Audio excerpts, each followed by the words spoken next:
So, the final component ng full stack game para magstay yung desire sa'yo ng babae for long term is your framework. At ang framework mo is your own solid masculine frame. Joms, ano ba yung frame? Frame is defined as the man bringing the woman into his world.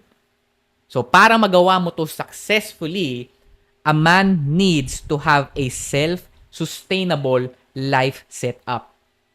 Ibig sabihin, meron siyang sariling hobbies, may mga sarili siyang kaibigan, meron siyang sariling misyon, hindi niya misyon yung babae, okay? Meron siyang sariling interes at meron siyang routines that he controls na kaya niyang mabuhay, maging masaya at maging fulfilled ng mag-isa. A woman desires to operate in cohesion and synergy with one specific man. She is looking for a man who can lead her.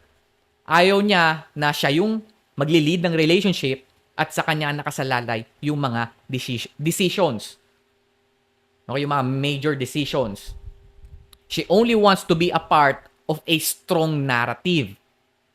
Now, mastering your frame means that even if a woman has an abundance of options, meaning maraming umaaligid sa kanyang mga lalaki, or kino-compare mo yung sarili mo sa maraming lalaki na mas mayaman at mas pogi sa'yo, it does not matter.